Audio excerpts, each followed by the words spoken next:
Assalamualaikum warahmatullahi wabarakatuh. Sebelumnya, perkenalkan, saya di sini selesai Rokas dengan NIM 2300515 dan rekan saya Faiza Ramadhani dengan NIM 2300511. Di sini kami akan mempresentasikan hasil proposal penyelenggaraan tempat penitipan anak usia dini. Yang ini nih akan kami serahkan kepada Dinas Pendidikan dengan tujuan untuk memberikan izin kepada kami untuk mendirikan tempat penitipan anak. Selanjutnya, yang pertama yaitu identitas lembaga. Eh, Nama tempat penitipan anak yang akan kami dirikan ini bernama Tempat Penitipan Anak Langit Biru. Nama lembaga induk penyelenggaranya ini kami menggunakan kelompok masyarakat. Dan alamat lengkapnya berada pada Jalan Raya Kurawan nomor 01, Kecamatan Nanggalo, Kota Padang, Provinsi Sumatera Barat. Yang mana status kepemilikan tempatnya yaitu milik sendiri dan nomor teleponnya yaitu yang tertera yaitu nomor telepon kami sebagai penanggung jawab tempat pendidikan anak usia dini ini. Selanjutnya yaitu latar belakang mengapa kami mendirikan tempat penitipan anak tersebut.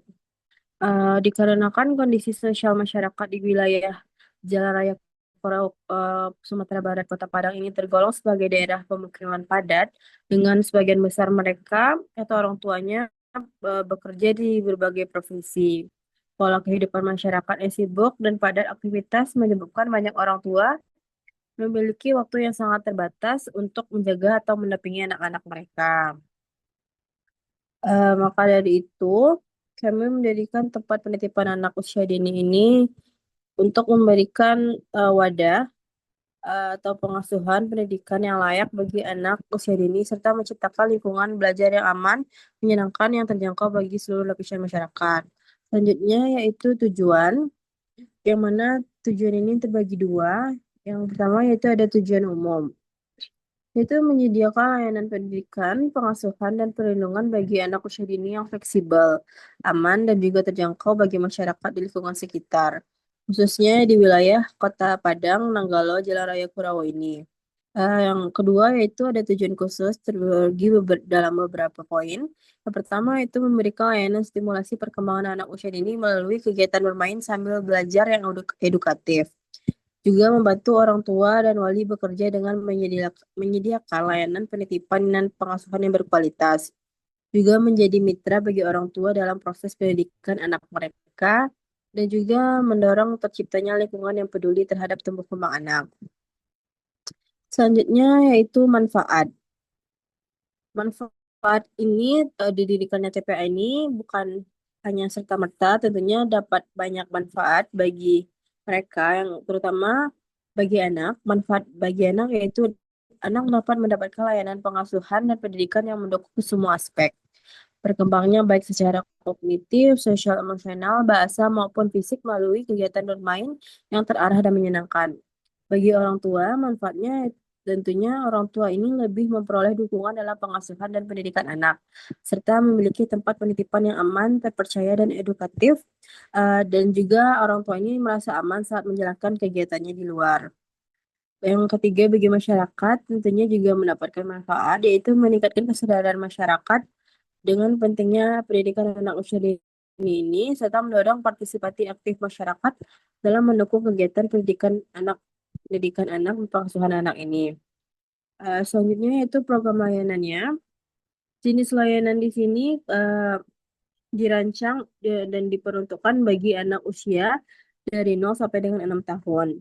Dan model penyelenggaraan tempat penitipan anak langit biru ini, kami menggunakan model paripurna, yaitu tidak hanya pendidikan, tapi mencakup kegiatan pendidikan, pengasuhan, dan perawatan anak sepanjang hari sesuai dengan kebutuhan masyarakat. Jadwal kegiatan ini kami bagi juga fleksibel, kami bagi menjadi dua waktu. Yang pertama ada full day, yaitu jam 7 sampai dengan jam 4 sore, dan yang half day, yaitu jam 7 sampai dengan jam 1 siang. Untuk kurikulum TPA yang kami dirikan ini tentunya sudah mengacu pada STPPA, yaitu sebagaimananya diatur dalam peraturan Undang-Undang Kementerian Pendidikan. yang mana disusun dalam bentuk struktur program yang sederhana, fleksibel, dan kontekstual sesuai dengan kebutuhan anak usia dini dan juga karakteristik masyarakat sekitar. Selanjutnya, eh, yang akan dijelaskan oleh rekan saya silakan kepada Faiza. Baik, terima kasih moderator. Saya akan menjelaskan tentang sasaran peserta didik. Yang pertama itu rentang usia yang dilayani. Itu ada kelompok bayi A yang berusia 3 sampai 12 bulan yang fokusnya pada pengasuhan, stimulasi sensorik motor dan pembentukan ikatan emosional. Yang kedua itu kelompok bayi yang berusia 3 sampai 12 bulan kelompok batita yang berusia 1 sampai 3 tahun yang fokusnya pada pengembangan motorik kasar dan halus, bahasa awal serta kemandirian dasar. Yang ketiga itu kelompok prasekolah yang berusia 3 sampai 6 tahun. Yaitu fokusnya pada kesiapan belajar, sosial emosional dan pembentukan karakter positif. Yang kedua yaitu perkiraan jumlah anak didik pada awal pembukaan. Pada tahap awal pendirian lembaga, diperkirakan akan menampung sekitar 10 sampai 15 anak-anak didik dengan pembagian per kelompok usia secara proporsional untuk menjaga kualitas layanan pengasuhan dan pendidikan. Selanjutnya yaitu sumber daya manusia. Yang pertama itu pengelola atau penanggung jawab. Pengelolanya yaitu yang bernama Ibu Rina Wulandari SPD, yang kualifikasi lulusan S1 Pendidikan Anak Usia Dini, yang memiliki pengalaman sebagai pendidik PAUD selama 5 tahun, serta telah mengikuti pelatihan manajemen pengelolaan lembaga PAUD. Yang kedua yaitu pendidik atau tenaga guru yang berjumlah 3 orang sebagai pendidik utama. Kualifikasinya yaitu minimal lulusan SMA dan telah mengikuti pelatihan dasar PAUD. Yang ketiga yaitu tenaga kependidikan atau pengasuh yang berjumlah 3 orang pengasuh. Kualifikasinya itu lulusan SMA dan memiliki pengalaman dalam pengasuhan anak usia dini. Selanjutnya itu sarana dan prasarana. Yang pertama itu lokasi dan kondisi lingkungannya mudah. Lokasi dan kondisi lingkungan. Yang mudah di lokasi dan kondisi lingkungan ini yang mudah dijangkau dan lokasi ini tidak berada dekat jalan raya utama sehingga anak tidak terpapar asap kendaraan secara langsung dan terhindar dari kebisingan. Yaitu yang kedua selanjutnya itu ada ruangan belajar, ruangan sensorik dan motorik halus serta ruangan istirahat dan untuk tidur siang dan ruangan makan serta minum anak dan ruangan administrasi dan penyimpanan. Terus ada juga ruangan kamar mandi atau WC untuk anak.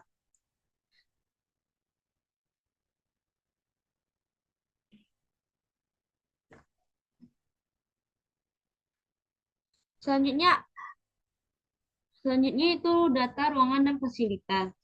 Yang pertama ada ruangan indoor, yaitu ada ruang belajar bermain utama, ruangan sensorik dan motorik, ada ruangan istirahat dan tidur siang, dan ada ruang makan dan minum anak, serta ada ruangan administrasi dan penyimpanan, dan ada juga kamar mandi WC atau untuk anak. Yang kedua itu area outdoor. Area outdoor juga area outdoor TPA Langit Biru digunakan sebagai pusat aktivitas fisik untuk mendukung perkembangan motorik kasar anak usia dini. Selanjutnya itu rencana pembiayaan. Yang pertama itu sumber dana awal. Sumber dana awal yang digunakan untuk mempersiapkan pendirian SPS atau TPA ini berasal dari beberapa pihak, yaitu iuran anggota atau pengelola sebagai modal awal penataan ruangan dan administrasi. Yang kedua yaitu bantuan masyarakat sekitar dalam bentuk dukungan dana maupun barang. Yang selanjutnya itu biaya awal. Biaya awal itu biaya perizinan dan administrasi, biaya penataan dan renovasi ruangan, biaya pembuatan dan pembelian APE, yaitu total biaya awal yaitu 8 juta rupiah, 8 juta ribu. Selanjutnya biaya operasional bulanan, yaitu biaya honor pendidik dan pengelola, biaya listrik, air dan kebersihan, serta biaya pembelian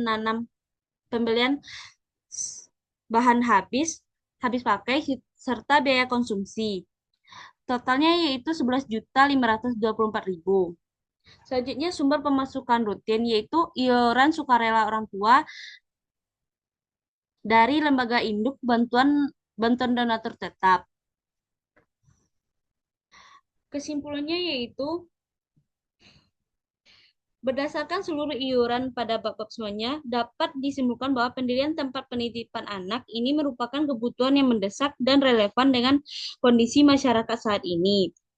TPA dirancang sebagai lembaga yang mampu memberikan layanan pengasuhan, pendidikan awal, serta pembinaan karakter bagi anak usia dini, terutama bagi orang tua yang bekerja dan membutuhkan tempat yang aman serta terstruktur bagi anaknya. Sekianlah penjelasan dari saya kembalikan kepada moderator. Baik, terima kasih kepada rekan saya. Begitulah uh, presentasi proposal kami yang akan diajukan kepada Dinas Pendidikan tentunya. Proposal yang telah kami buat tentunya relevan dengan kondisi yang terjadi di lapangan. Tentunya Dinas Pendidikan dapat mempertimbangkan hal tersebut. Untuk proposal ini juga tentunya didukung dengan lampiran-lampiran yang tersedia, yaitu contohnya atau yang tersedia pada proposal kami, yaitu ada lampiran fotokopi KTP kami, penanggung jawab, dan juga ada dari KTP pengelola PAUD, dan juga ada surat keterangan domisili dari kelurahan desa, surat keterangan tidak sengketa dari tanah atau bangunan yang kami miliki, dan juga ada surat keterangan eh, bersih dari puskesmas setempat, dan juga bukti kepemilikan, dan juga ada CV-CV dari pendidik dan pengasuh yang telah daftar atau yang telah kami terima di tempat-tempat penitipan anak kami. Sekian penjelasan proposal penyelenggaraan PAUD yang telah kami sampaikan. Mohon maaf bila ada salah kata dalam melakukan presentasi. Saya akhiri. Assalamualaikum warahmatullahi wabarakatuh.